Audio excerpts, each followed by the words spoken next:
do it small. All right. Hey, everybody. Here we are. Welcome to another episode of Queen City Healthy Sex and Relationships. I am Dr. Sophia, and I'm super excited to welcome my guest today. We're going to have a great conversation, Lisa and Andrew Reichel, and they are the proud founders and owners of a wonderful resource that we have here in Charlotte, but also to serve everywhere, um, for a wonderful home that is a resource for sex addicts and partners and families called Room to Heal. And I'm just really excited to have them here with me so that we can learn all about them and Room to Heal and just really come together today around the hope and the possibilities of what really high quality, effective recovery can do. And their story is amazing, and it's also there's a lot of pain and there's a lot of hard work, but that's what good recovery is about. And I'm just really happy to have y'all here. Thank you so much. And let's just start a great conversation around Room to Heal. Thanks for being here. Thank you for having us. Yeah, Mhm. yeah, we're really excited to be here. Appreciate you having us on. Yeah, great. Yeah, I know we've been trying to get this scheduled for a while, so I'm glad we finally got it together. So, if you can just, however feels comfortable and natural for you, just let us know how y'all got here. Yeah. Well, do you want to kick it off by just letting them know what Room to Heal is and then where the idea came from? Yeah, so Room to Heal, it's a recovery residence specializing in men battling porn addiction, sex addiction, love addiction, really intimacy disorders of all kinds. And we've got really strong support programs in place for partners as well. This is a place for guys to come and really learn how to live a life in recovery, Mhm. build a rock solid foundation for recovery, develop new habits, really we provide the environment for guys to heal at a neurological level, but then also really get to the root causes of what's driving, these unwanted behaviors that have really kept them stuck for a long time. Mhm. Uh, And Andrew is a certified recovery coach, and then all of the men in the house also have a therapist. yeah. So, and make sure that every partner of our residents has an advocate and a coach, and she also gets that support. And I think you'll see in our story, where this all came from. So, do you want to start it off? Yeah, I mean, so really, Room to Heal is born out of our own personal journey of really for me being sick for a long time, um, betraying those that I really cared about. This one, and and really what worked for us and what we've seen work for at this point almost 50 people over the past 4 years. Mhm. So I went to my first 12-step meeting in 2006, met with therapists, tried some IOP programs, weekend intensives, and really nothing was working. I tried to get married to get better, and that marriage lasted a very short time. And I just got worse. I kept getting worse. And it really wasn't until I finally got 100% honest with what was going on and where my struggles were. Yes, pornography, but also there was some deep betrayal.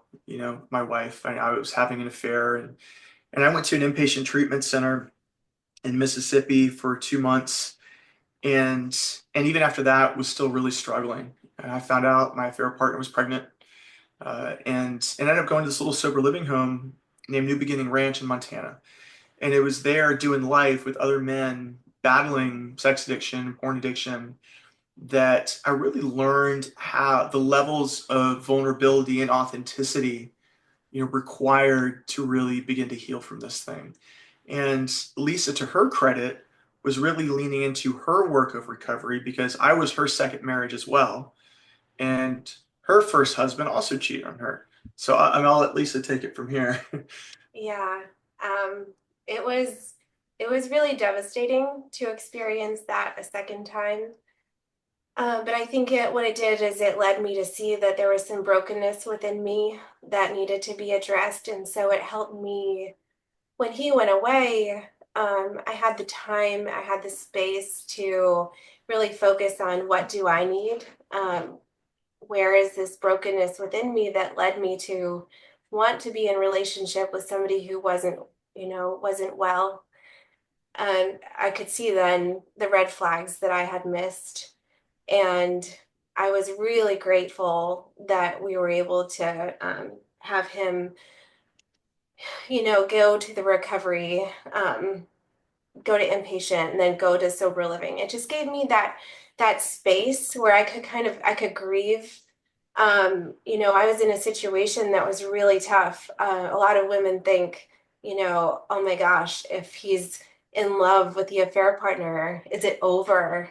And I was kind of in that situation where he did say that he loved the affair partner and was considering being with her. And that is like next level devastating. But at least I knew that while he was there it was time for him to think and figure things out. And I was kind of in a wait and see period.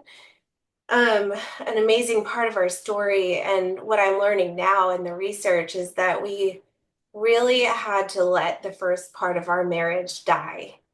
Um, while he was away, that died. And I even look at pictures now and I'm like, those are two different people. And I had a great group. I had lots of people in my church that rallied around me. I really felt so blessed. I also had somehow the benefit of no one looked at me and said, walk away. As crazy as our story was, everyone was just supportive of me, and I really appreciated that. And they were just, holding my hand as I went with the wait and see approach. And he really showed up different. He had that time to wrestle with, like, why do I think I need to be married a third time? Like, where is this coming from? He could finally see the pattern that he needed to see to get healthy and not repeat the past again. And so he was new to my nervous system. He felt better when he got back. Yeah, and in my story, I grew up in a home. I was the oldest of four kids, and conservative, good Christian household. Parents, are still together and love each other to death. But I really didn't have much agency growing up, and so it was really important for me to finally get to this place of I got everything out on the table. I was done trying to present a certain way, and I really moved into this place of full honesty, not 98% honesty, not even 99, but like everything was on the table. I wasn't lying. I was honest about, oh, well, I'm in love with my affair partner. I don't want to leave her. And I was also able to say, I'm really sick, and I know I'm really sick, and I've been really sick for a long time. Like, and that to that place where both of those things existing and being true and allowing, unfortunately, Lisa and I was given the opportunity to wrestle with that. And in the process of wrestling with that, I kind of stepped into this place of healthy agency and recognizing that, a lot of my wounding came from this place of not having a voice, not understanding that, I did have the ability to make choices in my own life. And that I could choose, one thing or another, and that I didn't have to be controlled by, my pathology. And so it was an incredibly powerful time getting this time apart for me as well, even though I deeply missed our son, and even though there were consequences, and that I have another son that is down in Florida that I've never met, and that hurts. And my gosh, I made the right choice, for me. It was for me because I wanted to respect the person that I deep down wanted to be, um, and so the time apart really was this catalyst that led to incredible change in me that continues to bear fruit, change in Lisa. And I was back. We'd been in counseling for over a year, and we did we have Rose? Rose was in. Yeah, Rosie, we got pregnant like 3 or 4 months Oh after we gosh. got back, and I Yeah. was just, we were rebuilding trust. I'm not going to say he got back and everything was rosy. Well, our daughter's name is Rosie. But we were rebuilding trust, right? One Yeah. marble at a time. Brene Brown's marble jar analogy. One marble at a time, we were rebuilding it. At least we weren't at a deficit anymore. The resentment was gone. Yeah, and then 3 months in, we got pregnant with Rosie, and I was like, oh no.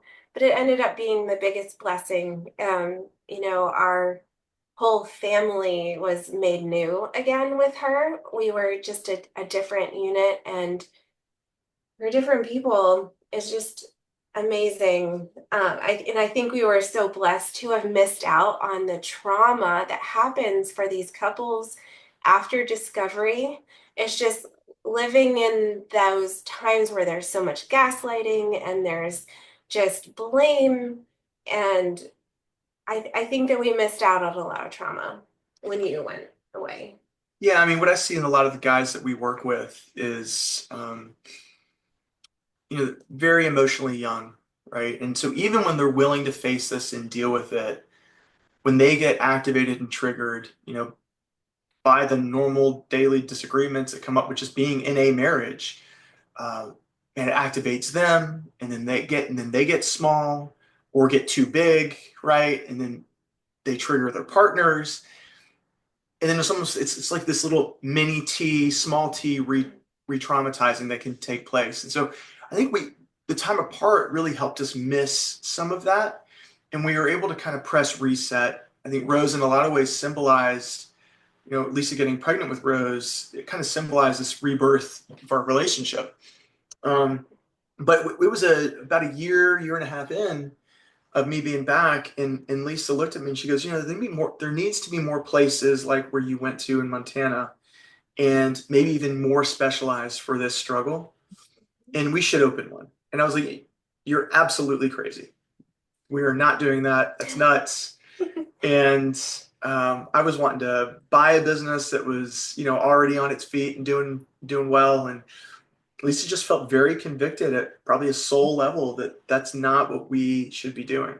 Yeah. And a lot of it had to do with the women that I met in group. Mm-hmm. I was in several groups, and during the time he was away, of course, they were looking at me like, oh my gosh, her husband's in love with the affair partner. Her husband got her affair partner pregnant.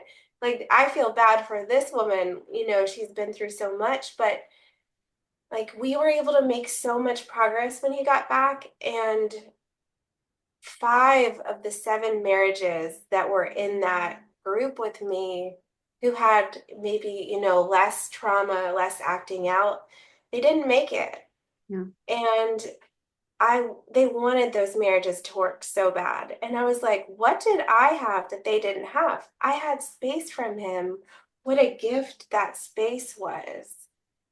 Yeah, and to your credit though, Lisa, you did something with that space. They did too. Yeah, Well, they would have capitalized on that space. yeah.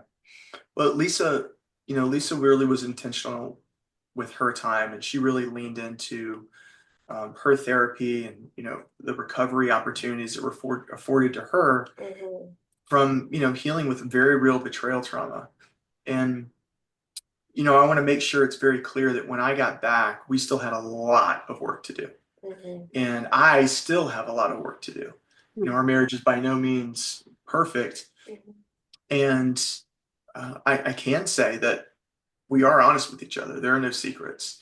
And I feel known at a level that I didn't know was possible. And I think, I don't want to speak for you, but I think you feel that as well. Yeah. Right? We're two flawed people that are doing life together, and we show each other grace and challenge each other, and are known by each other. And it can feel very safe and very scary at the same time sometimes, right? Yeah. Um, Yeah. Yeah. It's the same way for both of us. I mean, I love my parents. They're still together, but they didn't model a lot of good, healthy connection. And so Andrew and I were on uncharted territory together, trying to rebuild and relearn what a relationship looks like. And, I would never wish what happened to us on anyone. Um, but I don't know that we would have ever gotten here if our lives hadn't been leveled by it. And so I, you know, it's crazy, but you know, we are Christians. We don't force that on anyone, but I, along the way noticed so many blessings that, kept us going, and Yeah. grateful for that. Yeah. Well, yeah, I Okay. know we're talking a lot, Sophia, so give you space to lean Yeah, in. I just want to say thank you to both of you for sharing all of that and really letting everyone in to what your experience was, the good, the bad, and the ugly. And there's a lot there that I know we've talked about maybe doing another podcast time together so that we can dig into that because there's 8 things I've written down that I really want Yeah, to dig into. So yeah, I'm just going to pick and choose a couple of big ones. And then we'll, more to come later. But, I just have a couple of questions for each of you. Um, I think I'm going to start with you, Lisa. One of the big things that I heard you say was that you needed that safe time apart. um yes, you did. You have a very deep awareness. I agree with Andrew to look at yourself, which we all have a hard time doing, and somehow you instinctively knew that that was something that you needed to do, and um so that you could heal regardless of what was going on with Andrew, right? But Yeah. that you needed that time on your own with him being able to be unhealthy as he wanted to be somewhere else that Yeah. was safe so that you could do everything you needed to do for yourself to figure out what was happening and also heal, but that what y'all are referring to is that the home that you were in Montana was that safe place for you. Like you knew where he was, you knew who he was around. You could just sort of put him in that, healthily compartmentalized place so that you could bring in your safe resources to yourself. And I Yeah. just was wondering if you could talk a little bit more about how that experience was different for you, say if Andrew had gotten an apartment or, I can see that it Yeah. obviously was different by just your face. Yeah. Yeah. Can almost feel the anxiety creeping up, right? Yeah. Um, it was so different. I just feel for these women because, you know, there's a loss of total control over your life when you find out there's been this whole life he's been living and not letting you in on. So you just, from the beginning of this betrayal trauma process, you lose control. And then usually the only sense of control you might be feeling is you're trying to control the chaos. You're in fight or flight. Like, what is he looking at on his phone? Is he continuing to talk to the affair partner? And even if he's telling me he's not, is he? Because how can I trust this person who's been living this alternate life? There's not this honesty switch that goes off, you know? And so, is he seeing her? It's just there's just so many variables. How are we affording this separate apartment? Did he sign a 12-month lease? Yeah. Is he worried about rebuilding, or is he just working on the next phase of things and leading me on? It is almost impossible to focus on yourself. I mean, so many of these women we talk to, it's like, did I remember to brush my teeth today? Yeah. Like, did I get out of bed? You know, it, it's just, it takes me back. It's Yeah. a horrible place to be. Yeah. yeah. I think having that safety of knowing exactly what he's doing, because the partners know the structure of our program. They know the rhythm of our program. They know that we're tracking where these guys are going on GPS, right? So we've got Life 360 on all their devices. So instead of them constantly feeling like they have to manage his recovery and is he doing this, is he doing that, when they can hand the reins over to us, right, and really surrender that piece, and trust that we are going to hold him to doing the work. And if he's willing to do the work of recovery and lean into the structure, the scaffolding, if you will, that we have in place, so we can really start building a healthier life, there's a lot of safety that comes from that. And even just that can begin to help shift the relational dynamic, right? Where it's been maybe parent-child, um, and even that in and of itself is really powerful. Yeah. The partner empowerment aspects of our program are where we differentiate. When Andrew was in his sober living environment, I never spoke to, the person leading that. And when I came out to visit, he was great and answered any questions I had, but I wasn't part of that process at all. And we are all about empowering partners from the very beginning. Because she's in that situation, she knows better than anyone what she would do, what she would keep track of or monitor. And so we take all of those insights, and if she needs additional accountability, if she wants us to keep his car keys at night, we're going to keep those car keys at night. We help her figure out, is there a bank account that worries her? Is there a credit card that worries her? Like, how can we create an environment where she feels safe? And we do that from the very beginning, and then give her a coach and a voice, and we moderate those conversations and include her. And we just learned so much by seeing them interact together. We see where the work is, and help them find that safety to do the work in therapy. Yeah, the rhythm of our program when we're working with couples is, we want both parties to have our own therapist, and then I'm doing coaching. We love for her to do coaching as well. They work on at the very beginning, they work on something that we call an intentional time apart agreement, where they're really laying the boundaries and the groundwork for this time apart. How often they're going to communicate? Does she need access to these bank accounts? Like what Lisa said with the car keys. And then when it's ready, and usually it can be 2, 3, 4 weeks, when they're ready, her coach, her, me, and the guy in the residence, we all will meet. And so we can see the relational dynamic in play in real time. And we call them couples connection sessions. And those have been instrumental at helping me see, the guy's pathology. Where does he go when she gets activated? And vice versa. And so we've seen a lot of really powerful change come from just being given access to the relational dynamic in real time. Because you take that pathology too, and it presents in the groups with the men. Oh yeah. And so we were working on his communication skills, like things to do when he's feeling triggered and heightened so that he can respond. We've done the IRCM training with Carol Sheets. So the help her heal, help them heal.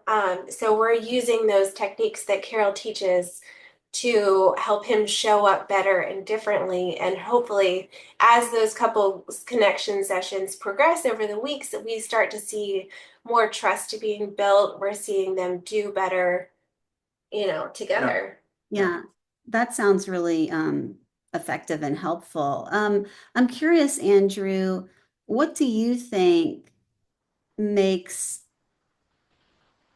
I'm gonna, really name this as like a therapeutic home, such as Room to Heal, different and maybe more effective than going away to treatment? Yeah, that's a great question. I think it really depends on the person. I think, a lot of guys, if they're really, really in the acute phase of their addiction, sometimes getting away can be helpful. If there's just deep, deep, deep denial, sometimes, inpatient can be helpful. What I find more often than not, though, is um, when guys are able to work out their recovery in real time, when guys are in an immersive program like Room to Heal and still experiencing real world triggers and stressors and learning how to unpack those every day with their fellow residents, because that's what guys have to do with our program is every night they're checking in. Um, they're able to really figure out what tools of recovery work well for them. What are the things that really trigger them and activate them? I think it's I don't want to say easy, but it's plenty of guys can go to an inpatient treatment center and get sober, right? But I'm very firm in the belief that sobriety doesn't necessarily mean they're in recovery, Right. right? Um, and What is the difference? well, I mean, sobriety means you're just not doing your bottom line behavior, the Yeah, behavior that's in you're trouble. celibate. But there, the term dry drunk exists for a reason, right? What do we really want? What tell the wives what they're really looking for, what they can expect. What does recovery Well, look like? I want to stay on I want to stay on track to Sophia's question because I think it's a really good one, and I'll try to layer that in. But Room to Heal is a place where guys really learn how to do life in recovery while dealing with the real world. And I think um, if the adage the opposite of addiction is connection is true, Mhm. then I would take it one step further and say, living in connection Mhm. while you're actually really doing real life is probably a more powerful antidote to this than being sequestered away, right? In kind of this in not real world scenarios. So I think we've had a lot of guys that been able to get a modicum of sobriety at their inpatient treatment center, come back, relapse, still struggle, feel shame, feel guilt, then come to us and Mhm. really learn how to work out their recovery in real time. And so if I were to pair us with an inpatient treatment center for maybe someone who's just really acutely in it, which there's some really good 2 week intensives out there Mhm. that are less expensive than the 60, 90-day programs, which can be a fit for the right person. Yeah. But then they go 2 weeks there and then they come to us for 60 to 90 days. Yeah. They're able to work, they're able to see their family, as long as that's what their partner needs and wants, and really work this thing out so that it's built into the rhythm of their life, right? As opposed to you go, you build some self awareness, you get some head knowledge, learn some psychoeducation, and then boom, you're hit by the real Right. world again Right. without having any practice in what works for you, right? Yeah.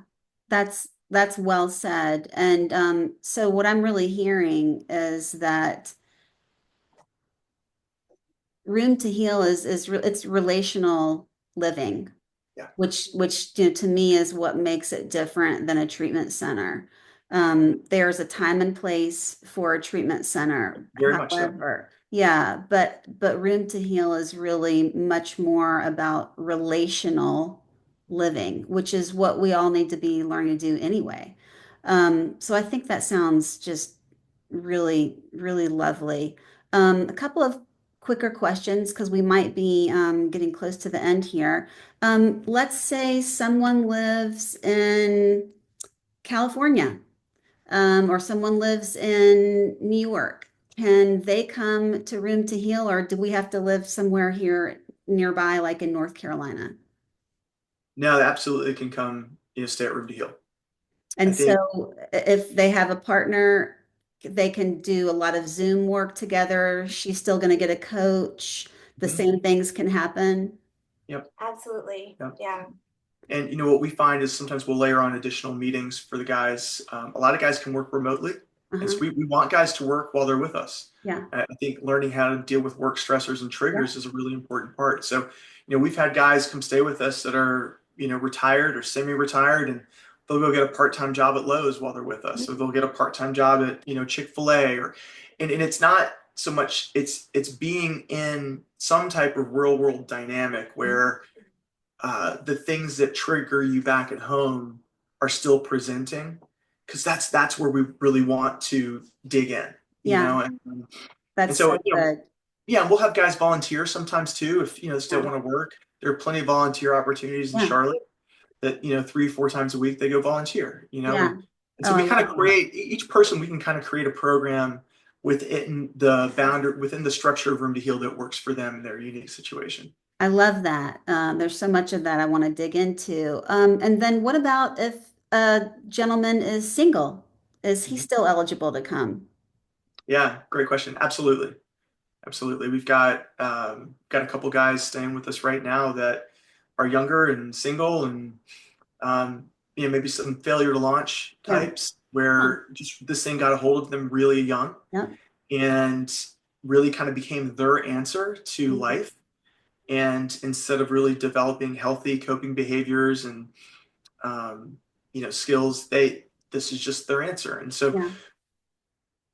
what I love is you get, guys that are maybe in that position paired with guys that have maybe had some professional success, and we see them lean in on each other. We see them actually challenge each other. And I see the guys that are in their, 50s that have had some professional success learn a lot from the guys where maybe their emotions are more close to the surface, right? And then of course there are things that these, guys that maybe have struggled to land on their feet can learn from the guys that have had some success. So we encourage that. We want to see guys lean into each other and do life together. Yeah, and I Yeah. also want to Good. note that we can work with parents in the same way that we work with partners. Hmm. So bringing them into the process and helping them communicate better with their son and like figure out what are some of those relational patterns between them that are getting in the way. Yeah. So I Yeah. love that. Oh gosh, I didn't know that. That's so good to know. Um, this is great. Why don't we finish with all three of us kind of naming, yeah, I love your question, Lisa. Like tell partners what do they need to look for in recovery? How is recovery different than sobriety or celibacy if we're talking about sex addiction? Yeah, Lisa, let's start with you. What are your biggest hallmarks of how did you know that your husband was actually either entering into recovery or was like landing both feet in a recovery and he was like really grooving in it. yeah, well, I think seeing the defensiveness come down and the teamwork come up and being willing to listen Mhm. to what I needed and not take offense to it as much. That, that comes a little further in recovery, but I just felt like he was willing to learn and willing to try. There was just a shift in the mindset of like, I know everything, and this is who I am versus like, okay, I'm in a growth stage. I'm learning and there's a humbleness Mhm. that comes with that. Good. If I were to really hammer down on one thing, I would say it's an adherence to honesty, Mhm. regardless of the perceived consequence to that honesty. Mhm. So, and a great example of that is we've had guys, who are with us have, some slips, and we've got a rule: any slips need to be disclosed to us within 24 hours. And that's a great rule, I feel like, for couples as well. And when guys do that and we're able to unpack the slip in real time and learn from it, um, that's a big win to me. I view slips as opportunities. If they're in the right setting, the right environment, slips are incredible opportunities to grow in our recovery because we can learn so much from them. Mhm. So I would say that adherence to honesty at all costs, not hiding, Mhm. is so important. And I know a lot of partners have said, how I began to finally start trusting my partners because he would struggle with something and tell me, you know, Mhm. and not hide the ugly emotions or the dark Yeah. feelings or the sadness. I one of the things that came out of my recovery journey is I battled depression, and that used to be something I used to hide. No one knew, you know, and I would hide it with alcohol. I would hide it with porn, like acting out, and And so really getting present with that was a way that I started to build trust with Lisa. Like, I'm not sure what's going on, but I'm Mm. feeling really down today, you know? And then going through the process of getting on some medication. And so that adherence to honesty at all costs, I think, is the thing for me that I love seeing. Kind of that first thing that, like, okay, we're starting to get it. Yeah. What Oh, about you? that's so good. Yeah, I love all of that. So the honesty piece, the empathy, the willingness to listen. I think for me that's all important, but other hallmarks are when just kind of piggybacking more on what you said, Lisa, when an addict can really get outside of him or herself and be Mm-hmm. less self-centered Yeah. and less self-absorbed. Some people might call that, narcissism or narcissistic traits. That's fine if we want to think about it that way, but most people are not narcissists, so I don't love that term. Yeah. But when people are able to be relational, like we're talking about that word a lot today, you'll have to fit that somewhere in a tagline because I think it really fits. Yeah. Um, but being relational in the coupleship, well, in any relationship, it's really about being able to slow down and show up and demonstrate to the other person, you matter to me, you are important to me. And when we're in active addiction, that's a non-starter because nothing's important except for the addiction Yeah. and getting that need met.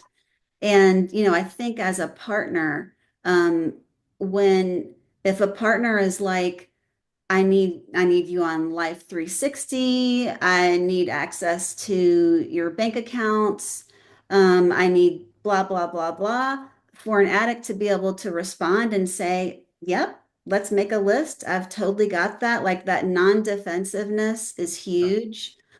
Also, not finger pointing. Like, Yeah. if I'm gonna do this for you, what are you gonna do for me? Right. Like Yeah. that's a very addict thing, a very active addict thing to Yeah. say. So those are a lot of the things I look for is someone who is able just to stop and slow down and say, yep, you're right. I get this. What else can I do? Yeah. And to not do the blame game and empathy and being honest and all of that. And humble is big. Humble's a biggie. Yeah. I'm glad you used that word. I don't think I hear that enough. And that I was just in a session talking about being humble, and that's an important word. So really being able to slow it down and be with the partner and her experience and understand, how she got there is really big. So you know, uh, partners, if you're out there listening, please, please make sure that you have lots of strong women in recovery around you because we all need not just the support, but we need the perspectives of different women who have different situations with different husbands who are all going through it differently so that we can learn from everybody. Like that's really important. And also to know that you're not in any situation that we haven't heard of before. You're not Right. inventing anything new. You're not alone out there. And then, addicts, if you're out there listening, I just really hope that you can also hear that there are really good options out there. Room to Heal, one of them. This whole idea of relational living and learning how to be functional um, and show up in life with life happening, like being able to work and to you know work on relationships and recovery. All that can happen at the same time if you have the right, good, strong men around you who are in an honest recovery. And you know, Andrew, you and I see a lot of people in recovery who have been doing recovery for a long time. And the key to really being effective at that is honesty. Yeah. Yeah. And so, that is huge. Being able to really break it down and be so deeply rigorously honest is what really, this is all about. And it sounds like at Room to Heal, you know, because it's this whole relational living piece, it's a really safe environment for people to feel like they can be honest. And I love the way you said that, Andrew, of, in this kind of home environment, it's easier to get to that both and Hmm. of like, gosh, I know I want recovery, but I still love these parts of my addiction. Like being able to grapple with that in a safe way is key. Yeah. Yeah. Yeah, so I'm just excited that we've started this conversation. I hope that we'll have more to come, and y'all have been just so beautiful and wonderful. Thank you so much for opening up and sharing, and thanks for opening Room to Heal. This is a really amazing resource Yeah. in our field, and certainly so much needed. So hopefully there's more room to heal out there that's gonna be opened and be available to people. But That's the thanks for plan. providing this service. I really appreciate it. And thanks for what you do too. I mean, I'm so glad that we connected. We just are so aligned in so many ways. And I just love that you're building this practice with other people with that mindset. So important. Yeah. Yeah, I'm so glad we've connected also. It's a good thing. And so thank you everybody for listening. We will talk much more with Lisa and Andrew in days to come and have a wonderful rest of your day. Thanks, you two. Thanks, guys. Thank you.